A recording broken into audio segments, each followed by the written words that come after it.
Queridos, eu quero saudar a todos com a paz do Senhor Jesus nessa noite e dizer da minha satisfação e alegria em poder retornar ao Governador Valadares, inclusive com um clima bem agradável, e passar algum tempo com os irmãos. Muito obrigado pelo convite que foi feito para estar aqui nessa noite. E já como pedimos a Deus, a expectativa é que seja um tempo de refrigério, de aprendizado diante do nosso Deus. Hoje à noite eu queria falar a respeito da suficiência do nosso Senhor e Salvador Jesus Cristo e as implicações disso. E queria convidá-los a abrir a Escritura na carta de Paulo aos Colossenses, capítulo 2. Nós iremos do verso 8 até o final do capítulo, até o verso 23. Nós iremos fazendo a leitura à medida que a exposição do texto bíblico prossegue. Deixe-me explicar algumas coisas antes de trazermos o sentido do texto para nós e aplicá-lo à nossa vida. Paulo estava preso quando ele escreveu essa carta. Essa carta é irmã da carta aos Efésios, foi nessa época que ele escreveu também Filipenses e Filemão. Tudo indica que a prisão era a prisão em Roma, enquanto ele esperava o primeiro julgamento pelo imperador. Havia sido acusado pelos judeus de ser um inimigo político do César e uma série de outras acusações que os judeus costumavam fazer contra os primeiros cristãos. E por isso, depois de ter apelado para César, Paulo estava ali em Roma aguardando julgamento.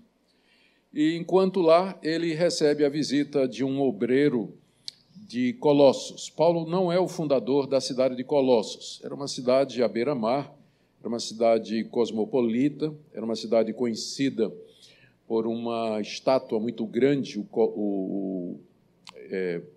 que se tornou referência no mundo antigo de arte, de arquitetura, de beleza. E um discípulo de Paulo, que provavelmente se converteu em Éfeso, que não é longe de Colossos, fica ali naquela mesma região, aquela meia-lua das 7 igrejas do Apocalipse, ali na Ásia Menor, alguém que se converteu durante o ministério de Paulo, provavelmente Epáfras, que é a pessoa que veio visitar Paulo. Ele vai para Colossos, prega o evangelho e começa uma igreja ali.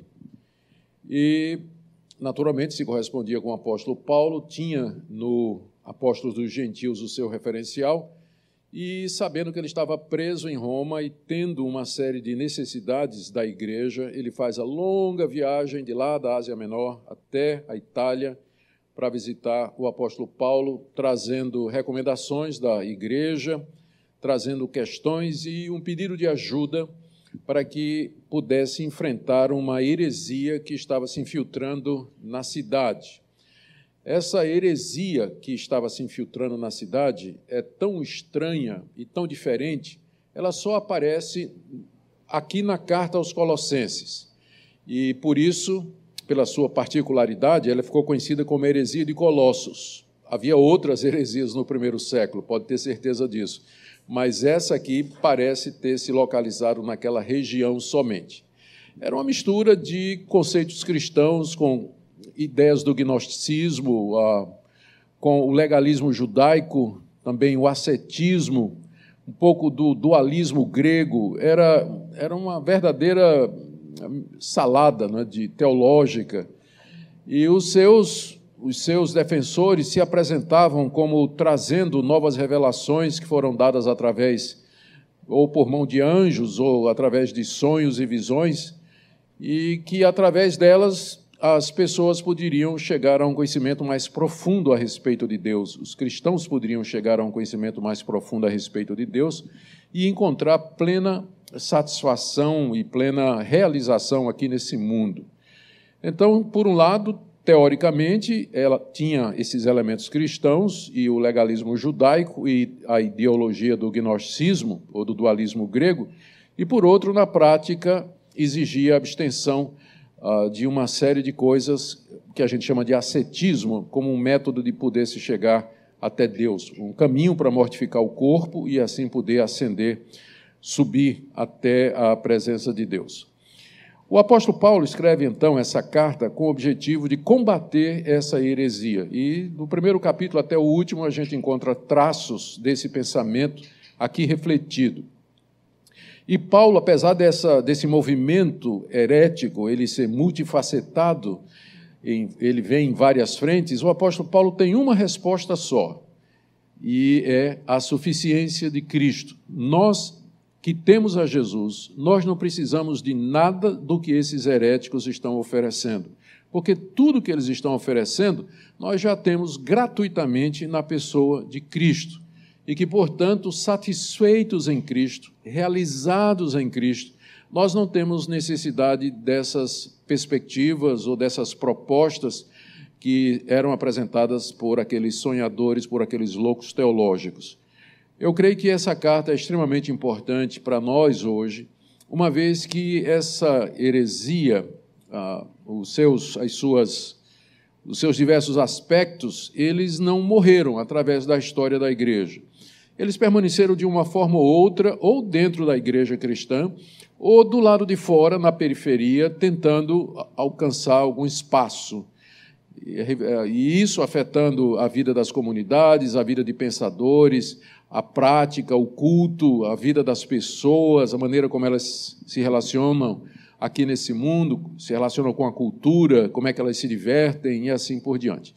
Então, é na certeza de que essa passagem é tão relevante hoje, como foi no dia, ou nos dias em que Paulo escreveu, que eu queria trazer nessa noite, para que nós, mais uma vez, refletíssemos sobre a grandeza do nosso Salvador, a plenitude que nós temos nele, e que estejamos vacinados, alertas e avisados contra essas alternativas que são apresentadas aí, e que nada mais são do que falsificações do verdadeiro Evangelho. Do verso 8 do capítulo 2 até o verso 10, o apóstolo Paulo rebate alguns aspectos do gnosticismo. Deixa eu falar um pouquinho a respeito do gnosticismo para que a gente possa entender o que é que Paulo está dizendo aqui. Esse movimento, ele só ganha corpo mesmo a partir do século II. Mas as ideias do gnosticismo estavam presentes na cultura, na filosofia, no mundo helenístico, greco-romano, onde Paulo transitava e onde essas igrejas estavam situadas.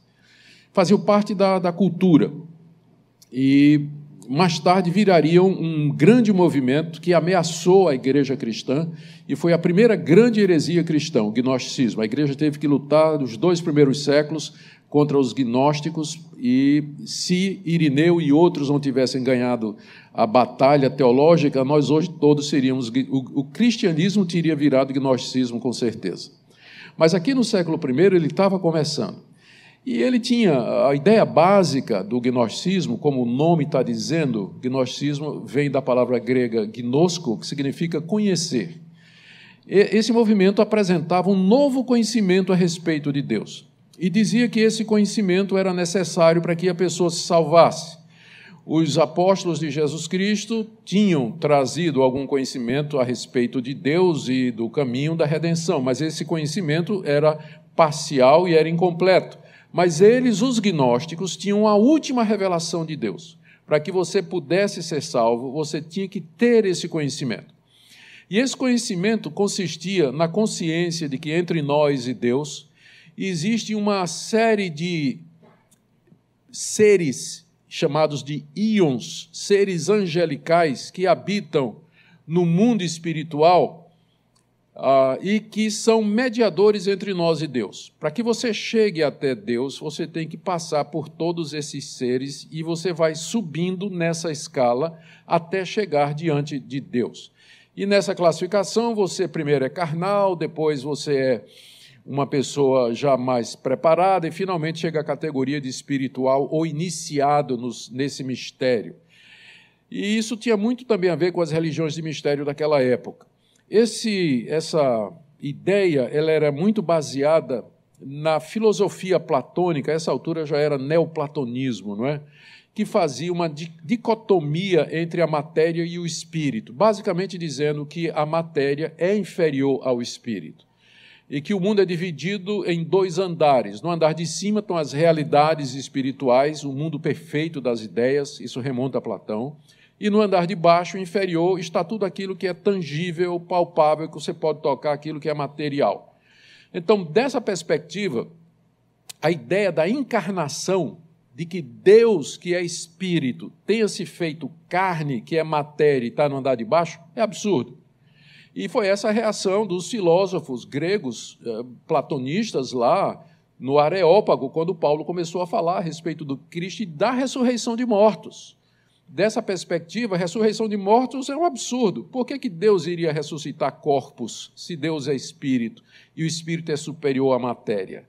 Então, essa ideia da superioridade do Espírito sobre a matéria, que inviabilizava a encarnação de Cristo e a doutrina da ressurreição. Lembre que lá na igreja de Corinto tinha um grupo que negava a ressurreição dos mortos, 1 Coríntios capítulo 15, e que provavelmente era um grupo influenciado por essas ideias gnósticas.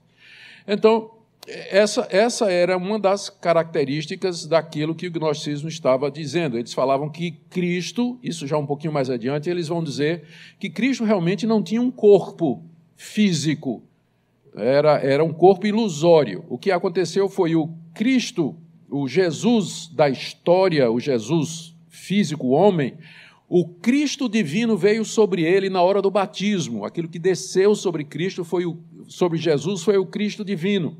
E quando ele estava na cruz morrendo, o Cristo divino separou-se dele para que ele pudesse morrer. Por isso que ele gritou, meu Deus, por que me desamparasse? Eu estou vendo alguns de vocês balançando a cabeça assim. Gente, eu não concordo com isso não, viu? Eu estou só explicando o que é que os gnósticos estavam dizendo, tá bom? Eu não estou... Estou só refutando, tá? Estou só descrevendo, por favor. Então, vou tomar um pouco d'água aqui, minha garganta não aguenta.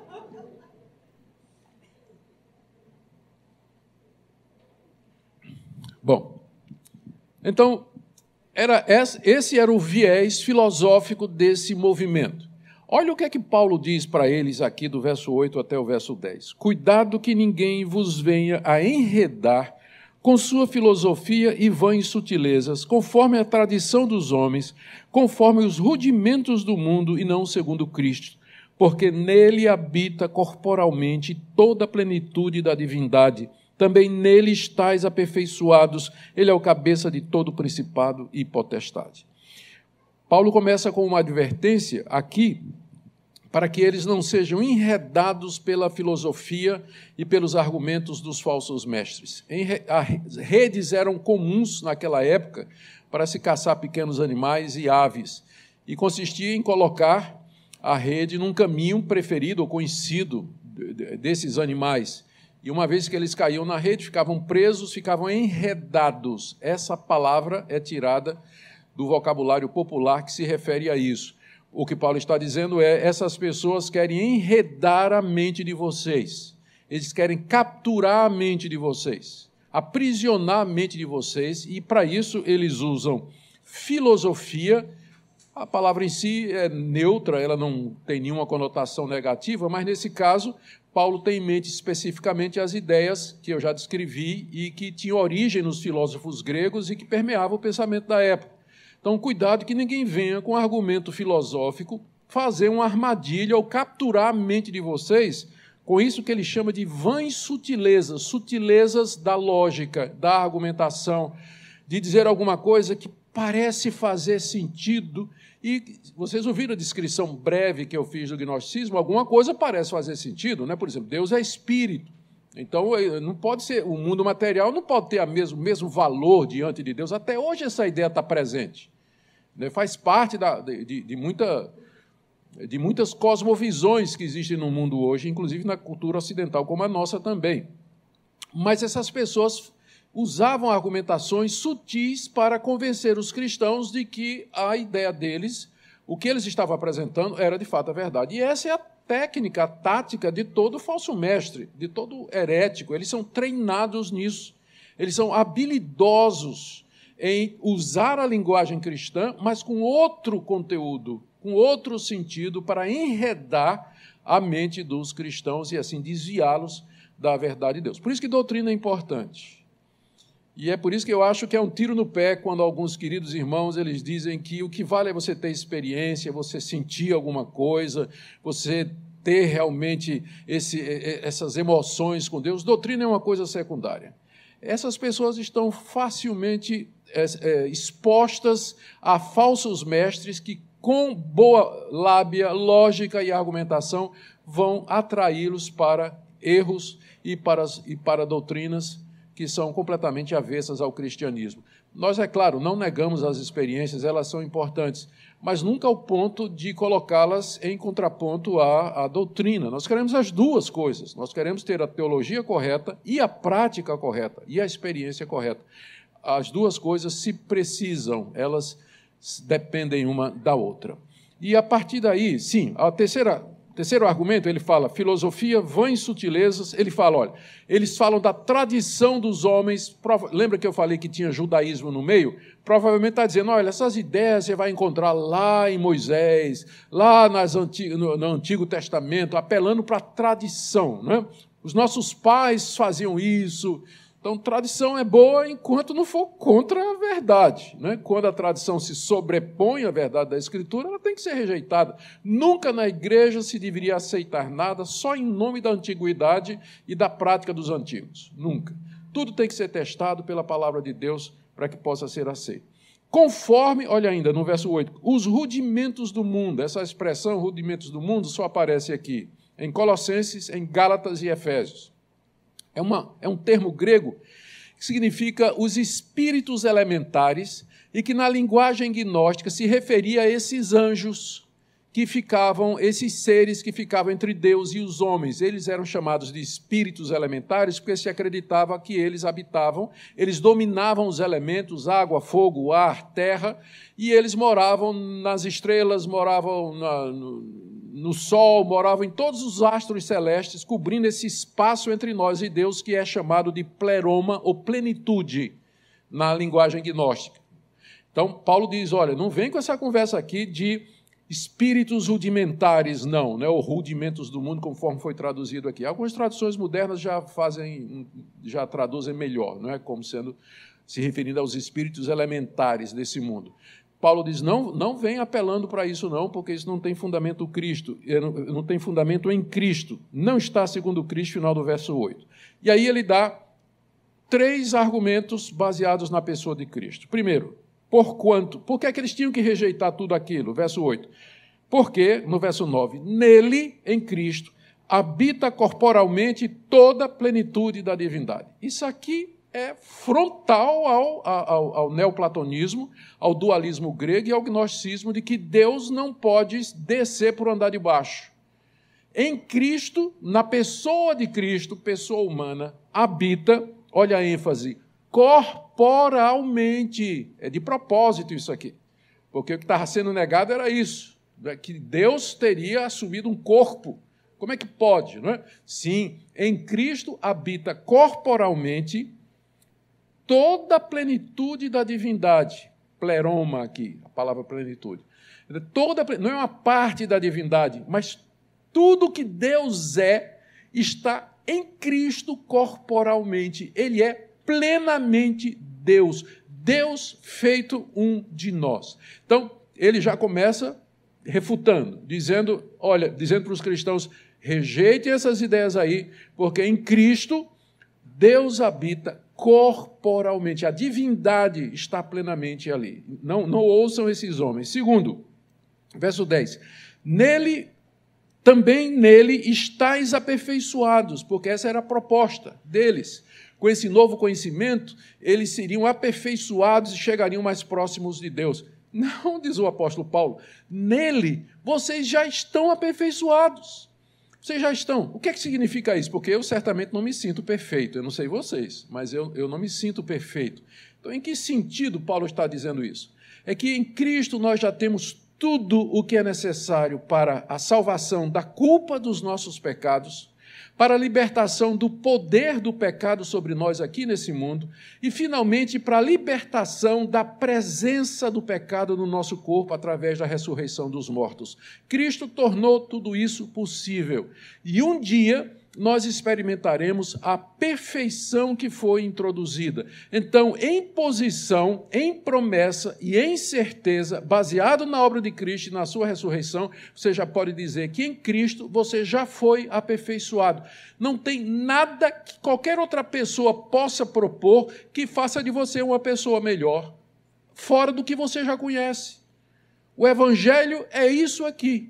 E ele é de Deus.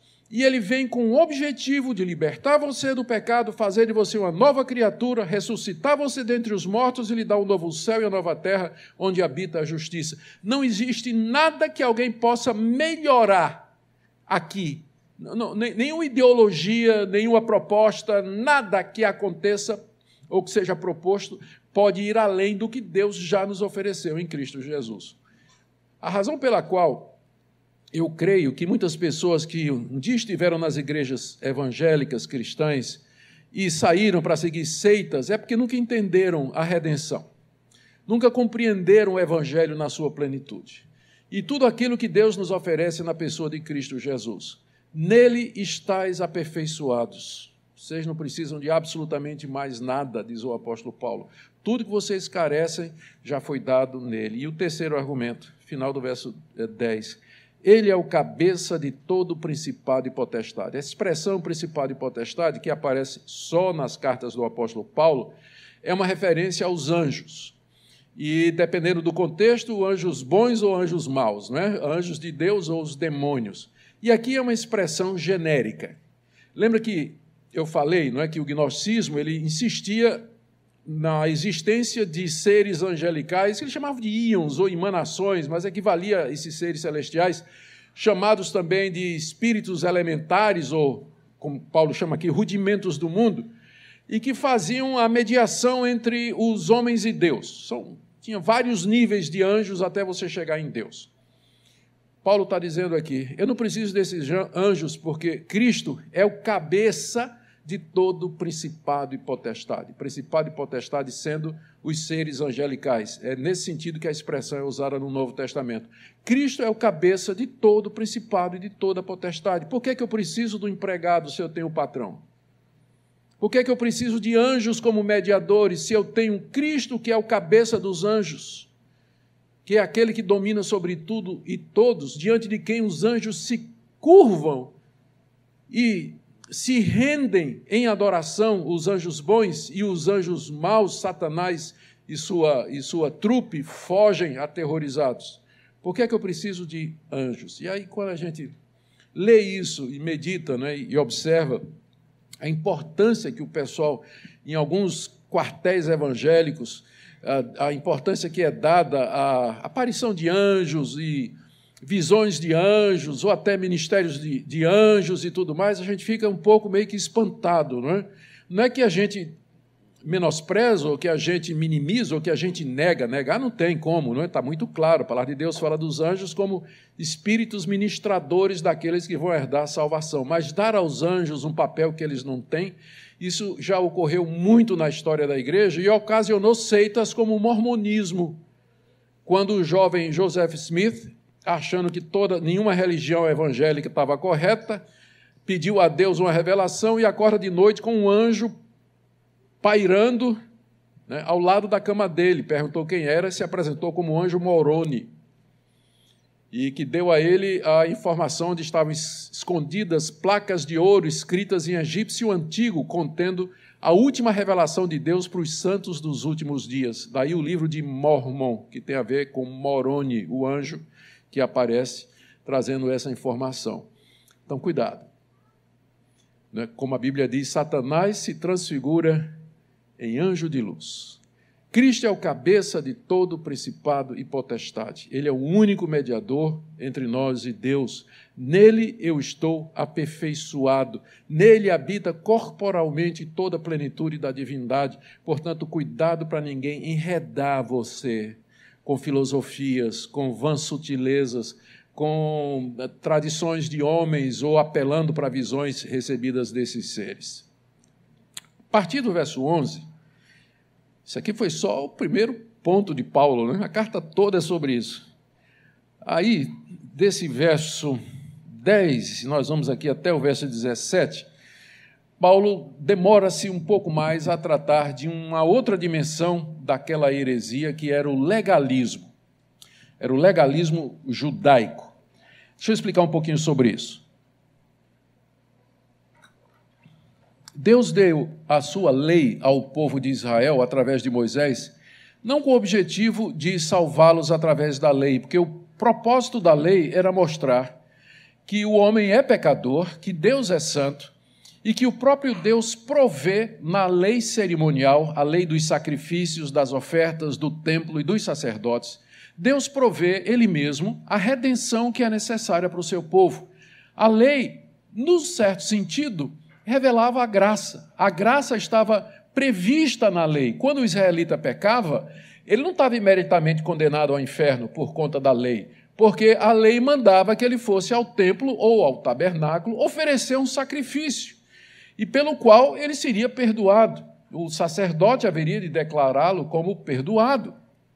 A própria lei apontava para o sacrifício maior do Messias, os profetas anunciaram isso.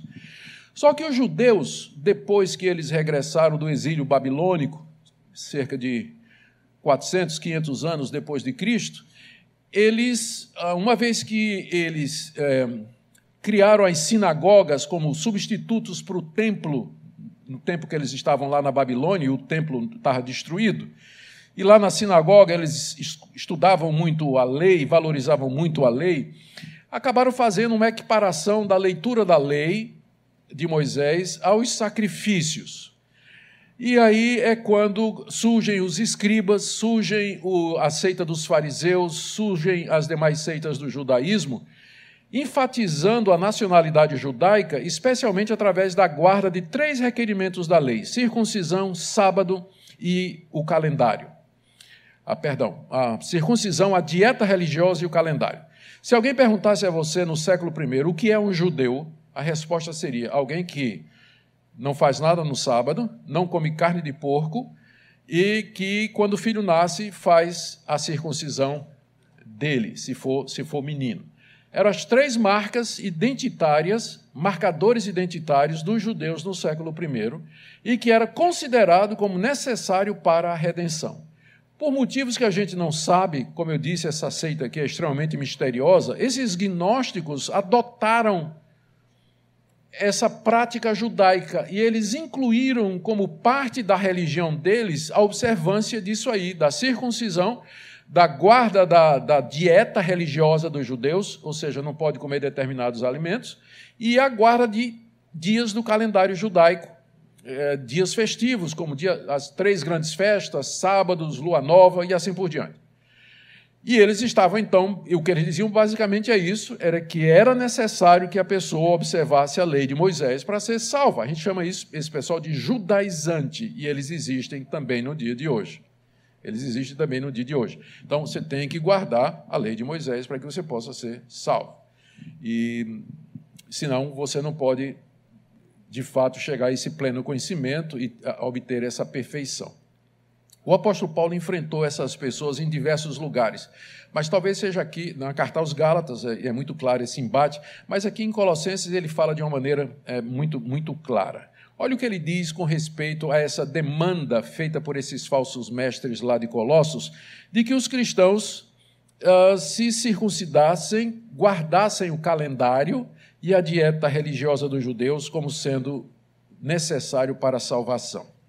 Verso 11 em diante. Nele também, ele está continuando a falar da suficiência de Cristo, nele também fostes circuncidados, não por intermédio de mãos, mas no despojamento do corpo da carne, que é a circuncisão de Cristo, tendo sido sepultados juntamente com ele no batismo, no qual igualmente fostes ressuscitados mediante a fé no poder de Deus, que o ressuscitou dentre os mortos.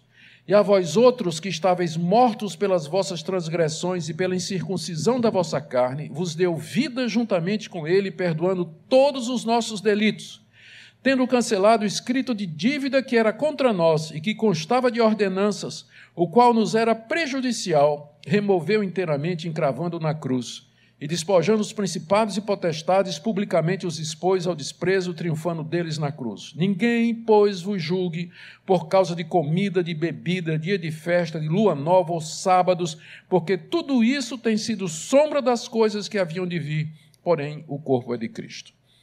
O texto é quase que autoexplicativo, né? Mas vamos lá. Aqui no verso 10, Paulo disse que vocês, os crentes, já estavam aperfeiçoados em Cristo, e aqui no verso 11 diz que também nele vocês foram circuncidados. A resposta de Paulo, o que é que Paulo está ensinando para os colossenses? Quando alguém chegar e disser assim, você tem que se circuncidar para ser salvo, diga assim, eu já fui circuncidado. Eu já fui. Mas já foi circuncidado? Fui, com a circuncisão superior, que é a circuncisão de Cristo. Porque a circuncisão no Antigo Testamento representava a remoção do corpo do pecado, a purificação da nossa consciência, do nosso coração, para podermos servir a Deus. E é isso que acontece quando a gente se converte, quando a gente nasce de novo, quando a gente é, de fato, liberto dessa escravidão que o pecado representa. A circuncisão representava isso, tanto é que não só Moisés, mas os profetas, eles diziam assim, circuncidem o coração de vocês.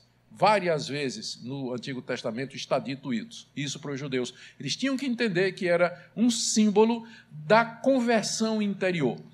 Se alguém chegasse e dissesse, você tem que se circuncidar, o crente de Colossos, tendo a carta de Paulo, iria dizer, mas eu já fui circuncidado por uma circuncisão superior.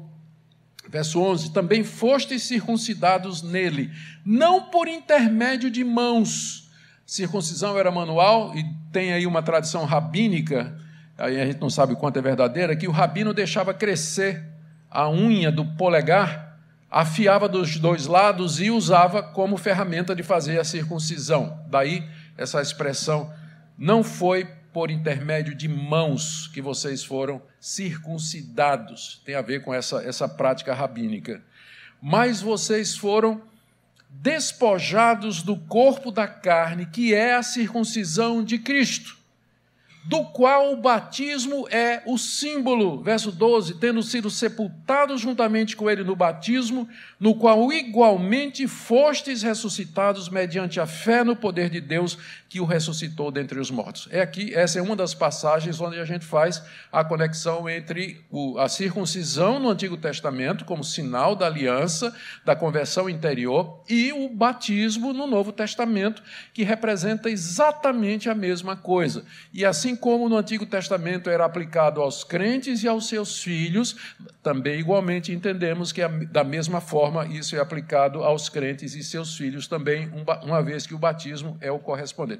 Eu estou dando só essa notinha de rodapé, não está nem no texto, não é nem necessário, mas é que eu sei que tem muitos irmãos queridos que às vezes perguntam, não é? E ficam sem saber, mas como é que é isso, né? Essa questão de batismo? Então você já sabe, é a circuncisão de Cristo. E, portanto, você cumpriu a lei já foi cumprida nesse aspecto, você não precisa mais de circuncisão. Depois de falar da circuncisão, Paulo fala da lei em geral, do verso 13 até o verso 15.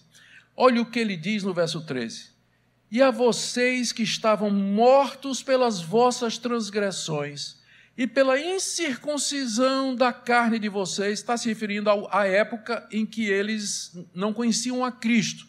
Antes da conversão, eles eram incircuncisos, espiritualmente falando também, não é? Eles eram incircuncisos. Aliás, esse era o termo que o judeu usava com deboche, inclusive, para falar dos gentios. Isso é um bando de incircuncisos.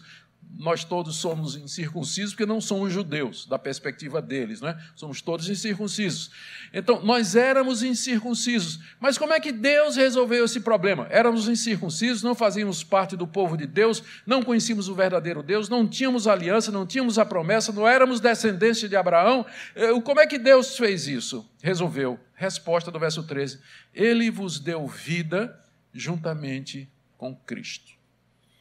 Não foi nos circuncidar, mas nos dar vida juntamente com Cristo e perdoando todos os nossos delitos. Aquilo que a lei não podia fazer completamente, em Cristo Deus fez completamente. E a circuncisão, o batismo, é símbolo disso. E aí, olha que figura Paulo usa no verso 14. tendo cancelado o escrito de dívida que era contra nós e que constava de ordenanças, o qual nos era prejudicial, removeu inteiramente, encravando na cruz. Eu não sei se você percebe toda a riqueza do que Paulo está dizendo aqui. Existe um escrito de dívida que nos é contrário. Nós somos devedores a Deus. E isso está escriturado, chama-se escrito de dívida. Que escrito de dívida é esse que contém, Paulo diz aqui, que nos é prejudicial e que consta de ordenanças? Os 10 mandamentos, a lei de Deus, é o escrito de dívida que Deus tem contra nós. Sabe por quê? A qualquer momento ele pode sacar e dizer, você deve todos os 10. Você quebrou todos os 10 por pensamento, palavras e obras. Desde que você nasceu até o dia de hoje, você é um transgressor da lei, portanto você me deve. Aqui está o escrito de dívida que eu tenho contra você, que lhe é prejudicial e que consta das minhas ordenanças. Mas sabe o que é que eu vou fazer com ele? Ele encravou na cruz. Aqueles pregos que atravessaram as mãos de Cristo e os seus pés também prenderam a lei de Deus na cruz, por assim dizer. E Deus escreveu com sangue, pago. Foi cancelado, olha. Removeu inteiramente, encravando na cruz. O escrito de dívida que era contra nós foi cravado na cruz. E foi cancelado. Qual é a seita, qual é a ideia, qual é a filosofia, qual é a obra humana, qual a atividade que nós podemos fazer que obtenha um efeito desse? A obra de Cristo é perfeita. Na cruz, ele encravou, Deus encravou em Cristo aquilo que nos era contrário, que nos condenava e nos mandava para o inferno. Por que eu preciso agora guardar a lei, se a própria lei já foi cumprida na cruz e presa com os mesmos cravos que prenderam o meu Salvador? A lei não pode me alcançar mais, ela não pode mais me condenar. Não há mais nenhuma condenação, diz o apóstolo Paulo, para aqueles que estão em Cristo Jesus. Está completamente quitado, não deve nada. Você conhece uma satisfação maior do que essa? Você, mesmo no meio das lutas, pandemia, sofrimento, doença, problema financeiro, mas você tem a plena consciência de que você não deve nada a Deus. Tem pessoas que dariam tudo o que têm para ter essa consciência. Pessoas muito mais ricas do que nós, pessoas abastadas, milionários, que dariam toda a sua fortuna para ter essa certeza de que quando morrer, eles não vão encontrar do outro lado uma divindade irada e furiosa e poderosa para fazê-los infelizes eternamente no inferno. Eles dariam tudo o que têm. Por isso que você recebe gratuitamente na pessoa de Cristo Jesus. Perceba agora como o argumento de Paulo é muito simples. Quando aqueles hereges chegassem lá dizendo, olha, se vocês guardarem essas coisas e cumprirem tudo isso, então vocês vão ser aperfeiçoados. A resposta qual é? Cristo. Nele eu já fui circuncidado, nele minha culpa já foi paga, nele a lei foi quitada completamente. E aí, o intrigante versículo 15, e despojando os principados e potestades, publicamente os expôs ao desprezo, triunfando deles na cruz. Principados e potestades, eu já disse, se refere aos anjos. E aqui no contexto, aqui são os anjos caídos, Satanás e os seus anjos. Qual a relação de anjos com a lei? Não é? O que é que tem o verso 14 com o verso 15? A gente sempre fica lendo e perguntando, qual é a lógica de Paulo, né? O que é que ele está fazendo aqui? A lógica parece ser a seguinte, ele vai dizer no final do capítulo 15 de 1 aos Coríntios que a força do pecado é a lei. O salário do pecado é a morte, ele diz em Romanos 3. E ele chama, Satanás é chamado no Novo Testamento de o acusador dos irmãos. Mas se não tivesse uma lei que nós quebramos, Satanás não tinha de que nos acusar. Então a pessoa que esfrega o escrito de por assim dizer, diante de Deus, não é? Na nossa cara e passa diante de Deus, é o próprio diabo que é chamado o acusador dos irmãos. E ele nos acusa diante de Deus pelos pecados que nós verdadeiramente cometemos. Então, a força de Satanás era exatamente essa, que ele podia chegar diante de Deus, como ele fez com Jó, e fazer acusações e fazer condenações e demandar a morte. Mas agora que a lei foi cumprida, que ela foi encravada na cruz, Satanás foi desarmado. Veja esse verso comigo. Diz que, no verso 15, que Cristo despojando os principados e potestades. Se você tem, por exemplo, a NVI, ou a Nova Tradução na Linguagem de Hoje, ou a Nova Versão Transformadora, você vai ver que já traduziu não como despojando, mas desarmando. Ou então colocou essa tradução como possibilidade aí na nota de rodapé, porque é exatamente isso que significa. A figura é tirada do campo de batalha. Quando um guerreiro vencia outro em combate, e aí então despojava o vencido. Tirava o seu escudo, sua armadura, sua espada, seu capacete, sua lança, seu arco, em outras palavras, desarmava o soldado vencido, tirando todos os seus apetrechos de guerra. Na cruz do Calvário, quando Cristo morre para cumprir a lei, ele desarma os principados e potestades. Ele tira o poder e a força de Satanás de acusar e condenar o povo de Deus, uma vez que Cristo cumpriu plenamente tudo aquilo que a lei demanda. Então, nesse sentido, existe uma diferença entre a atuação do diabo hoje, depois da morte de Cristo, e antes, que às vezes a gente se refere como amarrado, ou que ele foi destruído, outras expressões que aparecem no Novo Testamento, que são usadas pelos autores bíblicos, inclusive Jesus. Por exemplo, lá em João capítulo 12, Jesus disse assim: agora será expulso o príncipe desse mundo, se referindo ao momento em que ele seria levantado na cruz. Em Hebreus capítulo 4, o autor de Hebreus diz assim, que Cristo, por sua morte, destruiu aquele que tem o poder da morte, a saber, o diabo.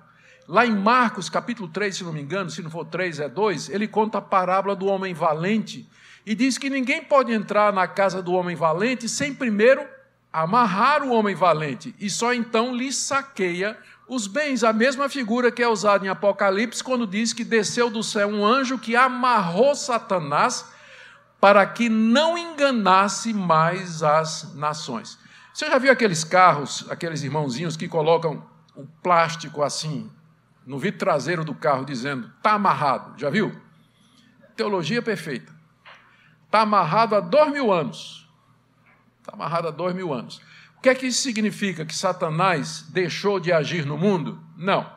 Significa que ele está preso e não pode fazer nada? De jeito nenhum. A palavra de Deus nos diz, cuidado, é como um leão que ruge procurando alguém para devorar. Mas significa que a morte de Cristo impôs a Satanás uma ferida decisiva nessa batalha, e que ele não pode mais enganar as nações, condenar o povo de Deus, impedir que o evangelho vá ao mundo todo, porque isso, Paulo está dizendo aqui, aconteceu quando Cristo despojou os principados e potestades na cruz, publicamente os expôs ao desprezo, triunfando deles na cruz. Quando um general ou quando um capitão ele vencia uma batalha e ele voltava para a sua vila, a sua cidade, ele era recebido com uma festa. Né? O pessoal, ele entrava em parada, né, pela via principal e a multidão batia palmas e gritava, cantava hinos, jogava pétalas de flores e perfume no ar. E lá ia aquele general, e atrás dele, amarrado, vinham os vencidos, para serem decapitados lá no centro, na praça da cidade. Então, os vencidos vinham amarrados atrás da carruagem dele. E aí o povo jogava tudo que não prestava, né? Ovo podre, tomate, camisa do Corinthians, e, enfim, todas essas coisas ali, o pessoal jogava. Era um desprezo, né? Uma humilhação total, né? Humilhação total. Então, essa é a figura aqui. Cristo entrando em procissão triunfal, despojando os principados e potestades, publicamente os expôs ao desprezo, triunfando deles na cruz. O triunfo de Cristo aqui registrado, pelo qual então os principados e potestades foram submissos. E aí vem a questão, não é? Como é que eu venço os principados e potestades? Como é que eu luto? Como é que é essa batalha espiritual que o pessoal tanto fala aí? A batalha espiritual bíblica, ela já foi vencida. O que nós temos que fazer é ficar firmes na nossa posição, resistir ao inimigo que já está vencido e nos apegar àquele que é o Senhor e capitão da nossa fé, o Senhor Jesus Cristo, e continuar firmes nessa luta. Nele nós estamos completos. Conclusão de Paulo no verso 16 e 17. Ninguém, pois, vos julgue por causa de comida e bebida, que eram as leis dietárias do Antigo Testamento, que proibia comer isso, não pode comer aquilo outro.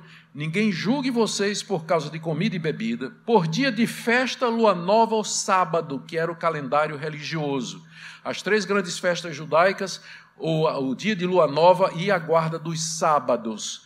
Então, Paulo diz, ninguém chegue aí na igreja de vocês e julgue vocês dizendo, vocês vão para o inferno porque vocês não guardam a lei de Moisés. Que ninguém julgue, não se deixem julgar e intimidar por esses falsos mestres, porque em Cristo a lei já foi cumprida, vocês estão circuncidados, aperfeiçoados, a dívida foi paga. Todos esses argumentos que eu usei aqui. E olha como é que ele diz aqui o raciocínio, no verso 17. Porque tudo isso, as leis dietárias, o calendário religioso e o sábado, tudo isso tem sido sombra das coisas que haviam de vir. Porém, o corpo é de Cristo. Mais uma vez, a pessoa de Cristo. Como entender essa passagem aqui? Imagine que eu estou aqui e tem uma luz bem forte atrás de mim, um holofote aqui, e o pastor Lucas, o reverendo Lucas, se aproxima de mim por detrás. E eu não conheço ele, mas eu vejo pela sombra que o corpo dele projeta que tem uma pessoa se aproximando de mim. Estou vendo a sombra ali. E à medida que ele vai se aproximando, a sombra vai ficando mais nítida, até que finalmente ele passa pela minha frente e fica diante de mim, e agora eu vejo claramente, posso distinguir quem é. Enquanto ele estava vindo e que a sombra dele era projetada, eu via os contornos, eu não via com clareza, não tinha todos os detalhes, mas depois que ele passou e está na minha frente, o corpo que projetava a sombra, ele agora reflete a perfeição e o detalhe da sua imagem. A sombra agora é desnecessária. O que Paulo está dizendo é que as leis, sábado, circuncisão, dia de festa, das 3 festas judaicas, as regras de comida e bebida, era tudo a sombra que o corpo de Cristo lançava quando ele vinha caminhando no Antigo Testamento. Cristo estava caminhando e lançava uma sombra. E agora que ele chegou, ele encarnou, viveu entre nós, morreu e ressuscitou, eu não preciso mais da sombra. O Antigo Testamento é sombra, o Novo é o corpo que jogava essa sombra. Cristo já veio, eu não preciso da sombra. Portanto, ninguém julgue você dizendo, você vai para o inferno porque ele está comendo isso, porque você está comendo isso, você vai para o inferno porque você não está guardando esse dia, porque você não está fazendo isso, e etc. Tudo isso é sombra. E o corpo, porém, a imagem perfeita é Cristo. Mais uma vez, a resposta de Paulo às demandas dos sectários é a pessoa de Cristo Jesus. Que bênção viver sob o Evangelho, viver debaixo da graça, na liberdade de Cristo, não para fazer o mal, mas para servir a Deus de coração e para servir aos irmãos. Vamos agora rapidamente para os 2 últimos pontos, que eu sei que meu tempo já avança e eu não quero prender muito os irmãos. Isso aqui é rápido, havia um terceiro aspecto daquela seita, que era o misticismo, particularmente a questão da adoração dos anjos. Já falei sobre isso, não vou me deter. Eu vou ler, verso 18. Ninguém se faça árbitro contra vós outros, pretextando humildade e culto dos anjos, baseando-se em visões, enfatuado sem motivo algum na sua mente carnal, não retendo a cabeça, que é Cristo, da qual todo o corpo, suprido e bem vinculado por suas juntas e ligamentos, cresce o crescimento que procede de Deus. A gente fica perguntando qual era a autoridade que aqueles sectários, aqueles falsos mestres invocavam para poder trazer esses ensinos que são tão contrários ao ensino apostólico. A resposta é sonhos e visões. Eles chegavam dizendo: Deus me falou, eu tive uma visão, Deus me apareceu, Deus me disse. Ora, se Deus apareceu, se Deus falou e se Deus disse, então não resta contestação, porque se é de Deus, nos resta ouvir e obedecer. Então, a maior autoridade que alguém pode invocar no âmbito religioso da cristandade é dizer que ela recebeu uma revelação de Deus, uma ordem de Deus, que Deus lhe apareceu e revelou alguma coisa. Revelou alguma coisa. Isso é tão sério, isso trouxe tanto problema na Idade Média, no período pós-apostólico, com pessoas como Marcião, como Montano, por exemplo, que os reformadores, quando procederam à reforma da igreja, o primeiro lema deles foi sola scriptura. Sola Escritura. O que Deus queria nos revelar, Ele já nos revelou pela Escritura. Ali estão os princípios gerais daquilo que Deus faz para nos salvar, nos redimir, como eu devo viver no mundo, como eu devo agradar a Deus, como eu devo me relacionar. Não está escrito qual é a cor da camisa ou da gravata que eu tenho que escolher, nem que tipo de carne eu vou comer amanhã no almoço. Isso tudo faz parte do bom senso que deve ser sempre controlado pelos princípios gerais da palavra de Deus. Economia, modéstia, sabedoria, cuidar do corpo, da saúde, os princípios estão todos aí. Não preciso de um anjo para dizer o que é que eu vou comer amanhã. Então, dentro do campo reformado, não há mais revelações. Nós não cremos que Deus esteja revelando verdade nova. Se for uma verdade que já está de acordo com a Bíblia, não precisa da revelação. Se for uma verdade que é diferente, então é apócrifo, seja anátema, ainda que vier um anjo ensinando outra coisa além do Evangelho, que ele seja maldito. Sola Escritura, pronto. Porque exatamente por conta desse abuso aqui, qual era a fonte de autoridade para esse pessoal aqui? Não, Deus me mostrou que eu tenho que cultuar os anjos. Eu tive uma revelação. Essa é a grande verdade que eu quero dizer para vocês. Existem seres entre nós e Deus que nós precisamos adorar para poder chegar a Deus. Quem são? São os anjos. Nós temos que adorá-los. O que é que Paulo diz? Não apareça ninguém como juiz, árbitro. O árbitro é aquele que apita, quando apita, para. Dá o cartão vermelho e expulsa você do jogo. Ninguém tire vocês do jogo. Ninguém jogue vocês para fora da verdade. Pretextando humildade, porque esse pessoal não chega, né? Chega assim, todo piedoso, Bíblia embaixo do braço, né? Depois de jejuar 40 dias e 40 noites, né? Vem com aquele ar assim piedoso, diz que Deus, geralmente é assim, né? Pretextando humildade. E às vezes não é orgulho invertido, né? Humildade. Culto dos anjos, baseando-se em visões, infatuado, essa é a verdade, né? Cheio de empáfia, na verdade, sem motivo algum na sua mente carnal, não tem nada de espiritual no que ele está dizendo. A mente carnal também é religiosa. O homem que não conhece a Deus e nem a Cristo, ele tem religião. Quando não tem, ele fabrica. Quando não tem um Deus, ele inventa. Todo mundo é religioso. A mente carnal também é religiosa, e ela pode inventar culto de anjos e uma série de outras coisas e dizer que teve visões. Por isso a necessidade, volto a dizer, de discernimento, como doutrina é importante. Como a boa teologia é necessária, é a espinha dorsal da vida da igreja. É claro que se ela for corretamente aplicada, ela vai produzir experiências, transformações, você vai sentir coisas bíblicas corretas. Quando você chorar, vai chorar pelo motivo certo. Quando você se emocionar, vai se emocionar pelo motivo certo. Quando você se regozijar, você vai fazer isso pelo motivo certo. A boa teologia produz bons sentimentos e boas experiências religiosas.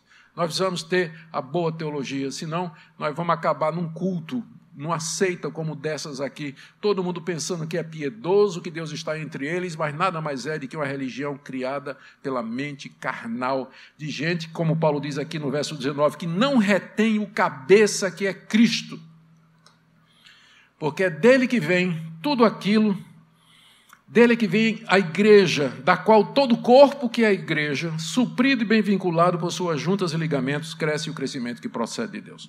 Último ponto aqui. Eu já falei do gnosticismo, do legalismo, do misticismo, e agora vamos falar do ascetismo. Ascetismo é o nome que se dá a uma doutrina, ou uma ideia, uma ideologia, uma filosofia, um movimento, que defende a ascese como meio de melhoramento, de salvação ou redenção. A ascese é o castigo, autocastigo, a autoflagelação ou a autoprivação de coisas básicas para a vida, como parar de comer, de beber, parar de dormir, parar de descansar, ou submeter o corpo a determinados sacrifícios e castigos e dores. A ascese foi muito praticada na Idade Média por conta dessa dicotomia de espírito e matéria, porque se via, e isso entrou na igreja, o corpo como sendo a prisão da alma. A alma está aprisionada no corpo. E para que a alma possa crescer e subir à presença de Deus, você tem que quebrar a prisão. E como é que você quebra? Castiga, faz jejum demorado, fica sem beber água, fica exposto aos elementos, ao sol, à chuva.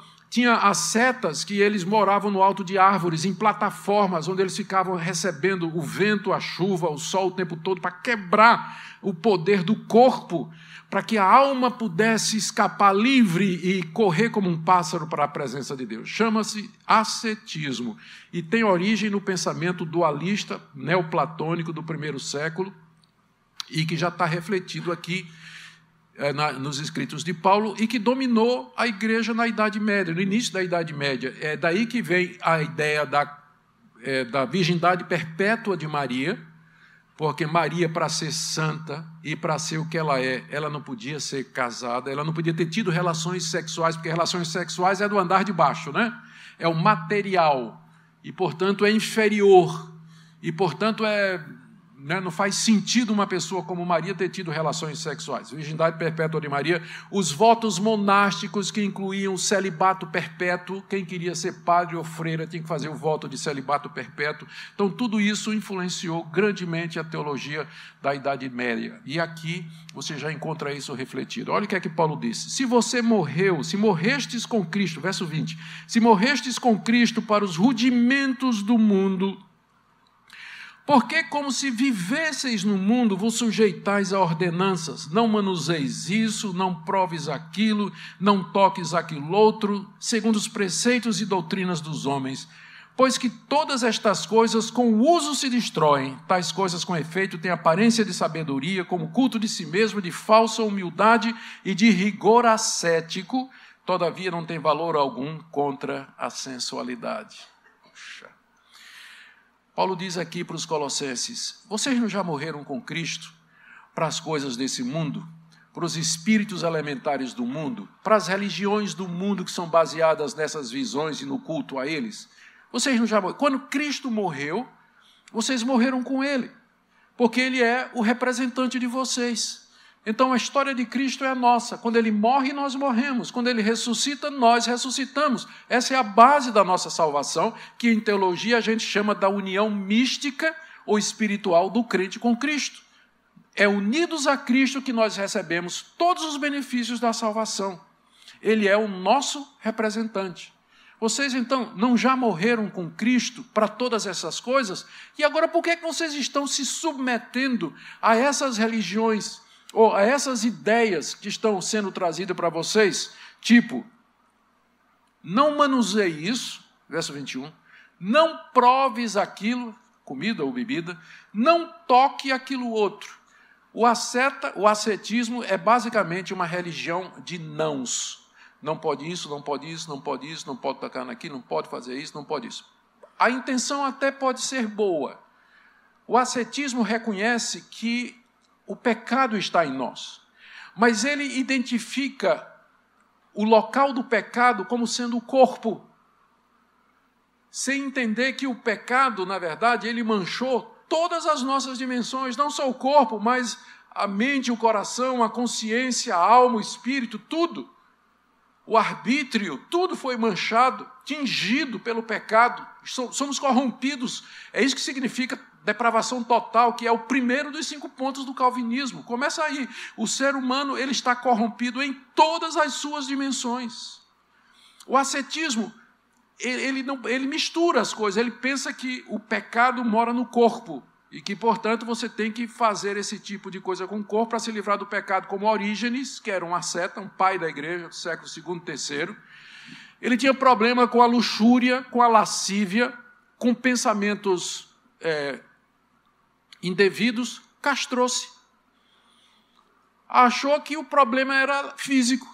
Né? Deve ter tido uma surpresa, né? Quando verificou que o problema é aqui, né? O problema é aqui. E não poucas pessoas fizeram isso durante aquela época em que o ascetismo estava em voga, exatamente porque eles queriam se livrar das paixões sexuais ilícitas. E aí identificavam que o problema era o corpo. O cristianismo sempre valorizou o corpo. Essa dicotomia de espírito e corpo, né, que o espírito é mais elevado do que o corpo, isso não é cristão. O cristianismo sempre valorizou o homem na sua integridade. Deus nos criou, Ele não nos criou como seres espirituais. Ele primeiro nos fez fisicamente, depois soprou o espírito de vida. A salvação inclui o nosso corpo. A ressurreição dos mortos é a etapa final da nossa salvação, quando Deus vai redimir o nosso corpo. Primeiro, agora, nossa alma, ou espírito, como você quiser chamar, né, na morte, sendo em Cristo perdoado e salvo e justificado, isso que nós falamos aqui, já entra na presença de Deus, aguardando a ressurreição dos mortos. É por isso que é chamado de estado intermediário, porque o estado final é só quando Cristo vier e tiver a ressurreição dos mortos. O cristianismo sempre enfatizou isso, o judaísmo também.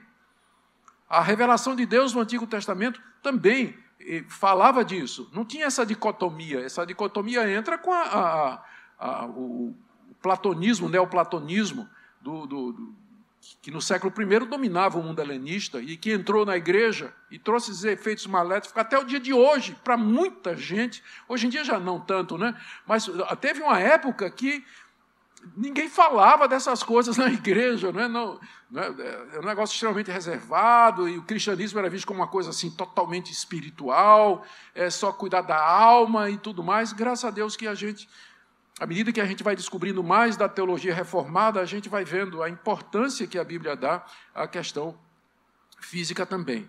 Então, isso de você se santificar através de um sistema em que você nega o que é lícito, o que Deus permitiu, isso não é bíblico. Ascetismo não é bíblico. Isso, Paulo diz no verso 22, é segundo os preceitos e doutrinas dos homens. Os homens é que ficam inventando esse tipo de coisa. Porque todas estas coisas com o uso se destroem. O problema é a carne de porco que não pode comer? Eu resolvo isso agora. Eu como, destruiu, acabou o problema. Com o uso se destrói. É Paulo que está dizendo, não sou eu não. Essas coisas com o uso se destroem. Se o problema é esse, vamos resolver, vamos comer, né? Que aí a coisa é destruída já de vez. O problema desapareceu. O problema desapareceu. Ironia de Paulo aqui. Essas coisas, verso 23, elas têm aparência de sabedoria como culto de si mesmo, porque no fim, sabe o que é isso? A pessoa está se cultuando. Não está cultuando a Deus, porque o culto a Deus é conforme Deus diz. Quem inventa essas coisas, na verdade, é culto a si mesmo. É culto a si mesmo. Falsa humildade e rigor ascético. E veja a última expressão. Todavia, não tem valor algum contra a sensualidade. Você pode parar de comer, beber, você pode jejuar o que você quiser. Jejuar faz bem, tem gente que...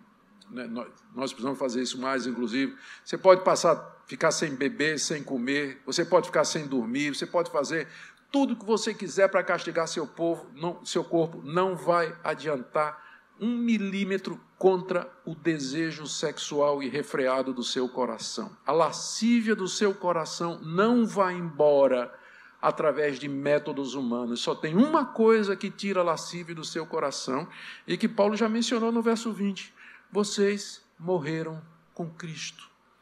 A nossa união com Cristo, a morte para o pecado, é daí que a gente tira a força para dizer não ao pecado, porque nós, por nós mesmos, não temos essa força. Quando eu vejo a juventude indo, não é? sem freio, sem domínio próprio, namorados aí, já vivendo vida de casado e tudo mais, e depois, não é claro, a consciência bate, não é? A consciência de pecado vem em cima, a paz se perde, o Espírito Santo incomoda, mas pastor, como é que consegue? Eu não tenho força para fazer isso, é muito difícil, e não sei o quê. É porque você está tentando por sua própria conta.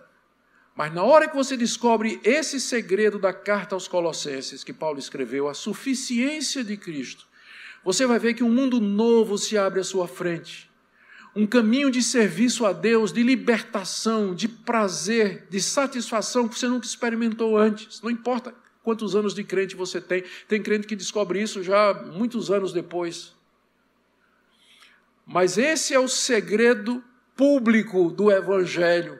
Cristo, a sua pessoa e sua obra completa. Quando você entende isso, se apodera disso pela fé, você então, satisfeito em Cristo, você não vai atrás dessas migalhas, dessas bolotas que são servidas aí no mundo e que não trazem satisfação real.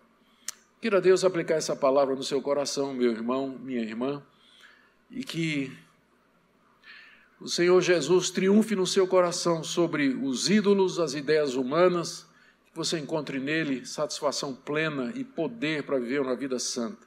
É isso que o apóstolo Paulo queria que os colossenses fizessem, e com certeza é isso que os seus pastores desejam também, que você viva dessa forma. Amém? Deus abençoe.